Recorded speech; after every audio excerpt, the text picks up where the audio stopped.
በእስራኤል እየተወሰደ ያለው የአየር ድብደባ ጥቃት ዛሬም እንደቀጠለ ነው። ይህንኑ ጥቃት ተከትሎም ሰሞኑን ብቻ በተሰነዘረው የእስራኤል የሌሊት የአየር ጥቃት በመቶዎች የሚቆጠሩ ንጹሃንን ጨምሮ በትንሹ 4 ከፍተኛ የፍልስጤም መንግስት አመራሮችና በርከት ያሉ በመካከለኛ ደረጃ ላይ የሚገኙ የሐማስ አመራሮች መገደላቸው እየተገለጸ ነው።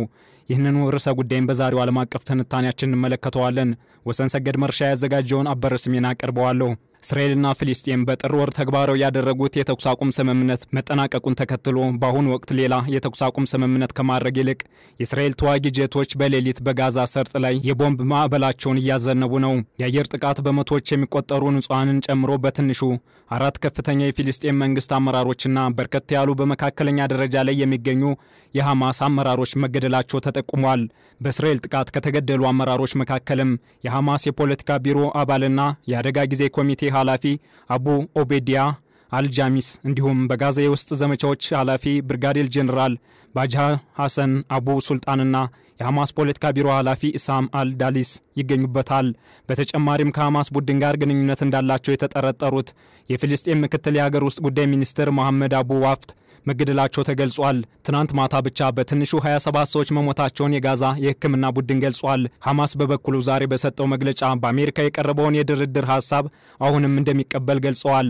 እስራኤል በበኩሏ ለሰላሙ መደፍረስ ሐማስ ተጠያቂ በማድረግ የአየር ድብደባውን እንደምትቀጥልም ገልጻለች። የእስራኤሉ ጠቅላይ ሚኒስትር ቤንያሚን ኔታንያሁ ለሰላሙ መደፍረስ ሐማስን ተጠያቂ በማድረግ እየፈጸሙት ላለው ዘመቻም መንስኤ አድርገውታል። ከጥቃቱ ጋር ተያይዞ የእስራኤል ወታደራዊ መሪ በሰጡት መግለጫ ሐማስ ታጋቾችን ደጋግሞ አልፈታም በማለቱና የአሜሪካን ሐሳብ ውድቅ በማድረጉ ጠንካራ እርምጃ እንደሚወሰድበት መታዘዙን አስታውቀዋል። ከትላንት በስቲያ ጀምሮ የተፈጸመውን አውዳሚ የአየር ድብደባ በተመለከተ የእስራኤሉ ጠቅላይ ሚኒስትር ቤንያሚን ኔታንያሁ ሲገልጹ ይህ ገና ጅማሮ ነው ብለዋል።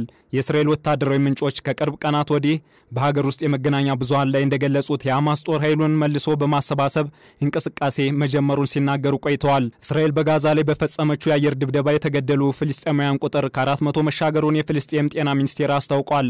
ከ2 ወራት የተኩስ አቁም ስምምነት በኋላ በተፈጸመው መጠነ ሰፊ የአየር ጥቃት ከ500 በላይ ሰዎች መቁሰላቸውንና በርካታ ሰዎች አሁንም ድረስ በፍርስራሽ ውስጥ እንደሚገኙም ሚኒስቴር መስሪያ ቤቱ ጠቁሟል። ከቅርብ ሳምንታት ወዲህ የእስራኤል ጦር በጋዛ የሚገኙትን የሐማስ ተዋጊዎች ይኖሩበታል ያላቸውንና የሚያውቃቸውን ኢላማዎች በታንኮችና በአየር በተደጋጋሚ መምታቱን እንደቀጠለ ነው። የእስራኤሉ ታንኮች በካን ዩኒስ የሚገኘውን የአባሳን ከተማ ሲመቱ የአየር ጥቃቶቹ በተመለከተ አብዛኞቹ የአየር ጥቃቶች የተደረጉበት በጣም በተገነቡ ሰፈሮች፣ በጊዜያዊ ትምህርት ቤቶችና ሰዎች በሚጠለሉባቸው የመኖሪያ ህንጻዎች ላይ ነው ተብሏል። እስራኤል በጋዛ ከ2 ወራት ወዲህ ከፍተኛውን የቦምብ ጥቃት በሌሊት መፈጸሟን ተከትሎ ነው የሐማስ አመራሮች የተገደሉት ተብሏል። በአባሳ ከተማ የተጀመረው የአየር የሌሊት ድብደባ ዛሬ ሌሊትም በደቡብ ጋዛ ቀጥሎ ውሏል። በካን ዩኒስና በራፋ በተደረገው የአየር ድብደባ በትንሹ 19 ፍልስጤማውያን ሞተዋልም ተብሏል። የፍልስጤም መንግስት የመገናኛ ብዙሃን ጽህፈት ቤት እንዳስታወቀው ከነዚህ ሟቾች መካከል አብዛኞቹ ሴቶች፣ ህጻናትና አዛውንቶች ናቸው ያለ ሲሆን በአንዳንድ ቦታዎች ላይም ሙሉ ቤተሰቦች ተገድለዋል። በዚሁ በእስራኤል መጠነ ሰፊ የአየር ጥቃት በሐማስ ቡድን ውስጥ መካከለኛና ወታደራዊ የፖለቲካ አመራሮች መገደላቸውን ጠቁመዋል። ከአመራሮቹ በተጨማሪም ከ400 በላይ ሰዎች ህይወትም ማለፉ ተነግሯል። ከሟቾች መካከል ከ50 በላይ ህጻናትና በትንሹ 28 ሴቶች እንደሚገኙበትም ታውቋል። እስካሁን ድረስ ኔታንያሁ ድብደባው እንደሚቀጥል ከመግለጽ በስተቀር ሐማስ ወደ ማጥቃት ለመመለስ የወሰኑባቸው ምክንያቶች አከራካሪ ሆነውም ቀጥለዋል። አንዳንድ የጠቅላይ ሚኒስትር ኔታንያሁ ተቺዎች የእስራኤል ጥቃቶች ኔታንያሁ ሀገር ቤት ውስጥ እየተከሰቱ ያሉ ህጋዊና ፖለቲካዊ ቀውሶች ለማዘናጋትና ለመሸሽ ነው ሲሉ የተደረገውን ሙከራ በማለት ይገልጻሉ። ከሁሉም በላይ በቅርቡ የተኩስ አቁም ስምምነትን ለማራመድ የተደረገው ጥረት ባለመሳካቱ ተጠያቂው ማን ነው በሚለው ሐሳብ ላይ በእስራኤልና በሐማስ መካከል መሰረታዊ አለመግባባቶችም አሉ። የአውሮፓውያኑ ጃንዋሪ 19 2025 የተኩስ አቁሙ ስምምነት በአሜሪካ በኳታርና በግብጽ ሽምግልና ከተደረገ በኋላ ባለ 3 የሰላም እቅድ ዝርዝር የያዘው ግን ሲጣስም ቆይቷል። በመጀመሪያው ምዕራፍ የሰላም ስምምነት ሐማስ 33 ታጋቾችን ሲፈታ እስራኤል ወደ 1900 የሚጠጉ የፍልስጤም እስረኞችን ፈቶም ነበር። እርዳታና ሌሎች ለፍልስጤም ተፈናቃዮች የሚሆኑት ዕቃዎች ወደ ጋዛ ሰርጥ እንዲገቡም ተደርጓል። የአየር ድብደባውና የጥይት ናዳውም በመጀመሪያው ምዕራፍ የተኩስ አቁም ድርድር ምክንያት በሺዎች የሚቆጠሩ የተፈናቀሉ የጋዛ ነዋሪዎች ወደ ቤታቸው ሲመለሱ ሐማስና እስራኤል ሁለተኛውን የሰላም ምዕራፍ ለመጀመር ድርድር ሊያካሂዱም ነበር።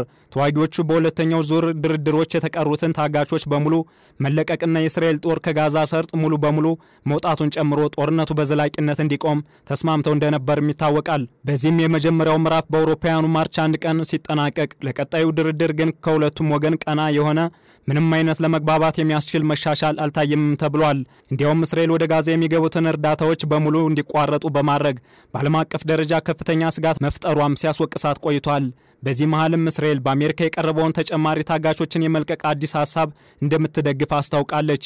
በተጨማሪም የፍልስጤም እስረኞች እንዲፈቱ፣ ተጨማሪ ታጋቾች ወደ ቤታቸው እንዲመለሱና ጦርነቱ በዘላቂነት እንዲቆም ለማድረግ ግን ድርድሩ ለመዘግየት በቃ። የእስራኤል ሁለት ቁልፍ ዓላማዎች ታጋቾችን መመለስና ሐማስን ማሸነፍ የሚልም ነበር። ሁለቱም ወገኖች በአንድ ላይ ሙሉ በሙሉ በስምምነቱ ላይ ሊደረስ ግን አልቻሉም። በመጀመሪያው የእርቅ ስምምነት መሰረት የእስራኤል ወታደሮች ከጋዛ ሰርጥ ለቀው እንዲወጡ ሐማስ ይፈልጋል። ነገር ግን ይህ ተግባራዊ ካልሆነ በስተቀር በሚቀጥለው የተኩስ አቁም ስምምነት ሂደት ላይ ተጨማሪ ታጋቾችን ለመልቀቅ ሐማስ በጭራሽ የሚፈልገው ሆኖ አልተገኘም። በቅርብ ቀናት ውስጥ አሜሪካና እስራኤል ሐማስን ከመጀመሪያው የተኩስ አቁም ስምምነት ውሎች ጋር ከመጣበቅ በስተቀር ሌላ ምንም ማድረግ አልቻሉም። ውሎች እንደገና ከመደራደር ይልቅ የተኩስ አቁሙን ስምምነት ለማራዘም በቀረበው እቅድ ላይ የሐማስን ምላሽ እንደ እምቢታ አድርገውም ወስደውታል። ዊትኮፍ ሐማስን ከቋሚ የተኩስ አቁም ስምምነት ውጪ ሙሉ በሙሉ ተግባራዊ ሊሆን የማይችሉ ጥያቄዎችን በግልጽ ሲያቀርብ ተለዋዋጭነት ያለው ሐሳብ እንዳለውም በይፋ አሳውቀዋል ሲልም ክስ ያቀርባሉ። በአውሮፓውያኑ የፌብሩዋሪ ወር መገባደጃ ላይ የእስራኤሉ ባለስልጣናት የተኩስ አቁም ስምምነትን በመጣስ ወታደሮቻቸው በጋዛ የሚገኙ ቁልፍ ቦታዎችን በመያዝ እንደማይለቁ ለሀገር ውስጥ መገናኛ ብዙሃንም ይፋ አድርገዋል። በዝግ የተካሄደውን የድርድር ንግግሮች በዝርዝር ማወቅ ባይቻልም የሚታወቅ ነገር ቢኖር እስራኤል ከ17 ቀናት በፊት ወደ ጋዛ እንዳይገባ ያስቆመችው ሰብአዊ እርዳታ ሐማስ አዲስ ስምምነት እንዲሰጥ ለማስገደድ የተደረገ ሙከራ መሆኑን ብቻ ነው እየተባለም ነው። በዚህም ካሁን በኋላ በጋዛ ያለውን ሁኔታ ካለፉት 2 ወራት የእርቅ ስምምነት የተለየ መልክ የሚይዝም ይመስላል። እስራኤል ይህንን የምታደርገው ሐማስ በጋዛ የሚገኙ ምርኮኞችን እንዲፈታ ለማስገደድም ነው ትላለች። እስራኤል ሁለተኛውን የተኩስ አቁም ምዕራፍ ከሚቀጥለው የመጀመሪያው ምዕራፍ ይራዘም ስትል በአሜሪካ ድጋፍ ያገኘች ሲሆን ሐማስ ግን መጀመሪያ ላይ በተደረሰው ስምምነት ምዕራፍ 2 ይቀጥል ይገባል ሲልም ተከራክሯል። ይህንኑም ተከትሎ ከእስራኤል ጥቃት እየተሰነዘረበት የሚገኘው ሐማስ እንዳስታወቀው አዲስ ጥቃት በእስራኤል ላይ ለማድረስ እያቀደ መሆኑንም አስታውቋል። ይሁንና ዛሬ በሰጠው መግለጫ ምንም እንኳን እስራኤል ጥቃት እየፈጸመች ቢሆንም በአሜሪካ የቀረበውን የተኩስ አቁም ስምምነት አሁንም እንደሚቀበልና አሁን ባለው ሁኔታ የተኩስ አቁም ስምምነቱ ውድቅ አለማድረጉን በማስተባበልም ገልጿል።